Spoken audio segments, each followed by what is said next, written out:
DSB Digital, haki na ukweli.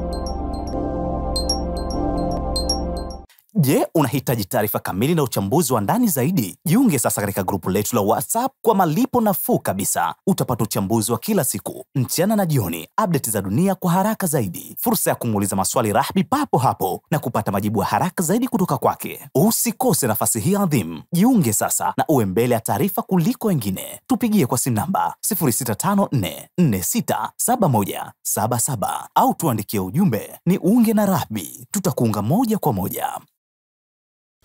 Kwa sababu Israeli hana hatma ya Palestina, kwa sababu kwa sheria za kimataifa sio eneo lake.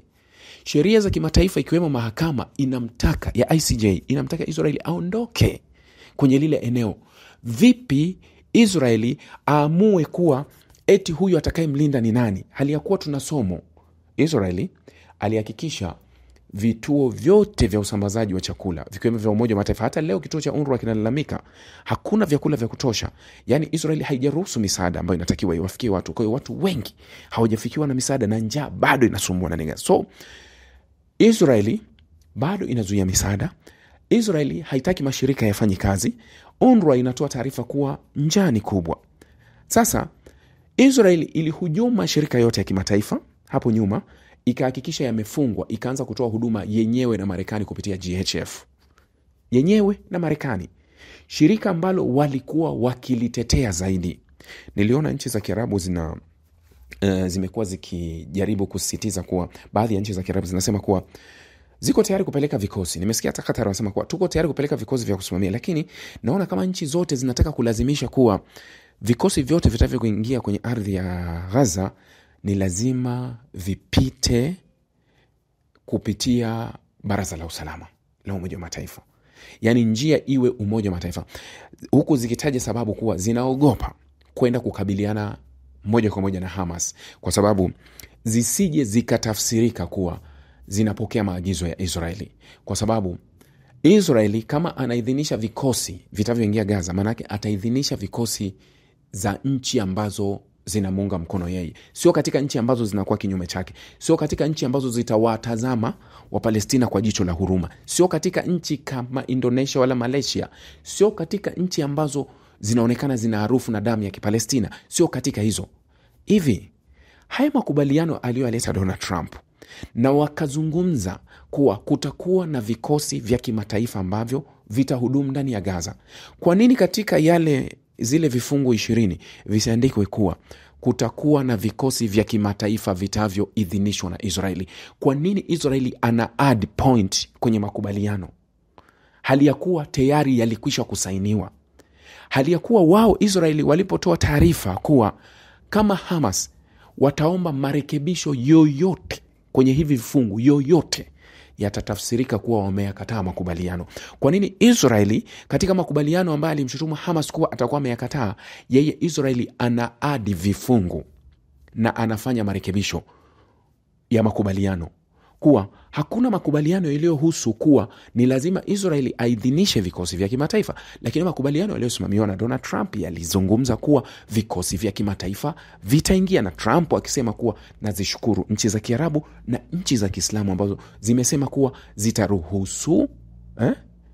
zitaruhusu vikosi vyao kwenda kudumisha amani ndani ya Gaza. Marekani imetuma kikosi chake ndani ya Israeli upande wa kusini, wanasema ndani ya upande wa kusini, kwa ajili ya kwenda kusimamia na kuangalia kuwa kunakuwa na utekelezaji wa makubaliano. Marekani nasema inapeleka. Sasa Marekani, Marco Rubio anasema, waziri wa mambo ya nje, anasema kuwa Israeli itaidhinisha nchi gani iingie Gaza. Huyo ni tamko la Marco Rubio. Kwa nini ameedit hili? Halafu hapo anasema kuwa makubaliano yataendelea isipokuwa labda Hamas kama watagoma kusalimisha silaha. Kama Hamas watagoma kusalimisha silaha. Nadhani nilizungumza hili kabla la Hamas na nchi za Kiarabu ambazo zimekuwa zikisukuma kuhusu Hamas, zikisema kuwa lazima wapokonywe silaha na vitu vingine na mambo mengine. Lakini nani yuko tayari kwenda kuwapokonya silaha? Au nani anataka kwenda kuwapokonya silaha? Au nani anataka kwenda kukabiliana nao moja kwa moja? Kwa nini Israeli hataki mchakato wowote unaohusu Gaza upitie kwenye Baraza la Usalama la Umoja wa Mataifa, uwekwe katika mstari ambao ni wa haki na unaofahamika. Kwa nini hataki? Anataka apige shortcut zake yeye ili aendelee kuvunja vifungu kama anavyovivunja. Kwa hiyo hivi sasa, kwa ruhusa ya Marekani na kwa tamko la Israeli, vikosi vya kimataifa vitapigiwa kura vitapigiwa kura na baraza la mawaziri la Israeli. Ndio litapiga kura kuwa Morocco waingie kwa sababu wale ni wetu, watapokea amri. Emirati waingie, Turuki hawezi kuingia, Jordan hawezi kuingia, Misri tutafikiria. Yani ndio Israeli watakuwa haya ni katika makubaliano niliwaambieni awali kuwa moja ya makubaliano ya hovyo yanaobeba ulaghai mkubwa, basi ni haya makubaliano ya usitishaji, na ndio hayo ambayo tunayashuhudia sasa.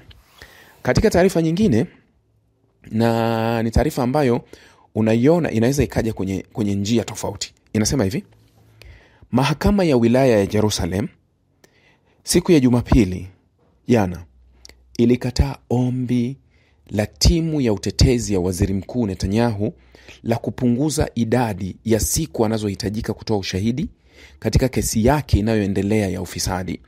Hii taarifa ni kulingana na vyombo vya habari vya ndani vya Israeli. Gazeti la kila siku la Yedioth Ahronoth liliripoti kwamba Jaji Rivka Friedman ambaye anaongoza jopo linalosimamia kesi ya Netanyahu alikataa ombi lake la kutoa ushahidi kwa siku 3 kila wiki badala ya 4. Jaji anasema vikao vitaendelea kama ilivyopangwa. Alisema mnamo Oktoba 13 Rais wa Marekani Donald Trump alitoa wito wakati wa hotuba yake katika Knesset na kumtaka Rais wa Israel Isaac Herzog ili kumpa Netanyahu msamaha kutokana na mashtaka ya ufisadi. Kamati ya mawaziri ya sheria ya Israeli imepangwa kujadili Jumapili rasimu ya muswada wa kuahirisha kesi za Netanyahu bila kikomo. Kulingana na tovuti ya habari ya Times of Israel, ikiwa itaidhinishwa, mswada huo utawasilishwa kwenye Knesset kwa majadiliano bunge. Mwanasheria mkuu wa Israeli Gali Baharav Miara anapinga vikali mswada wowote unaoruhusu masuala ya kisiasa kupata nafasi katika mchakato wa uhalifu, gazeti hilo lilisema. Mnamo Januari, Netanyahu alianza vikao vya mahojiano vinavyohusiana na mashtaka katika kesi zilizotajwa kuwa namba 1000, 2000 na 4000 ambazo zote anazikanusha. Netanyahu ambaye kesi yake kabisa ilianza Mei 24 mwaka 2020 ndio kiongozi wa kwanza wa Israeli aliye madarakani kuchukua msimamo ndio kiongozi wa kwanza kushtakiwa kwa kesi za jinai katika historia ya nchi hiyo. Umeelewa kile ambacho huwa ninawaambia? Pale kunapotokea utulivu ndani ya Israeli, siasa inajadilika. Wakati tunapoanza kujadili siasa, tunaanza kujadili na mengine. Ndio hizi kesi za Netanyahu. Lakini hizi kesi za Netanyahu na hizi excuse za Netanyahu huwa zinapoa pale nchi inakuwa kwenye vita, kama Gaza, Lebanoni, Iran, Syria na kwingine walivyokuwa. Ndio Netanyahu anapata nafuu ya hizi. Trump alipomuombea mahakama zifute na mahakama zikasema haziingiliwi. Sasa leo akapeleka ombi kuwa basi naomba utetezi wangu kwa wiki nije mara 3 sio mara 4. Jaji kaisha sema hakuna tunachobadilisha, utasimama mara 4. Hiki ndicho ambacho Netanyahu hukikwepa mara zote.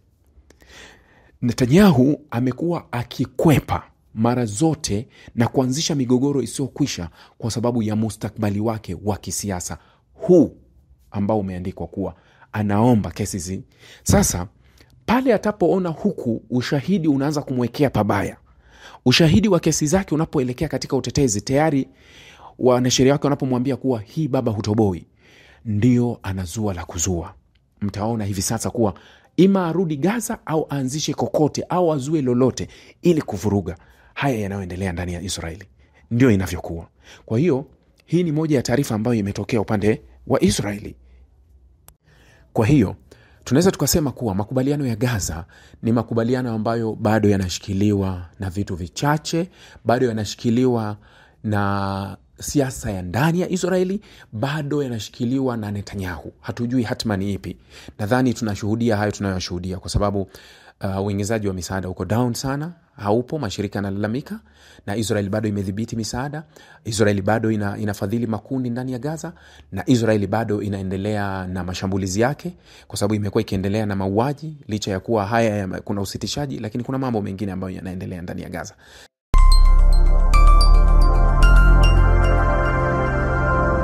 Rahby Digital, haki na ukweli.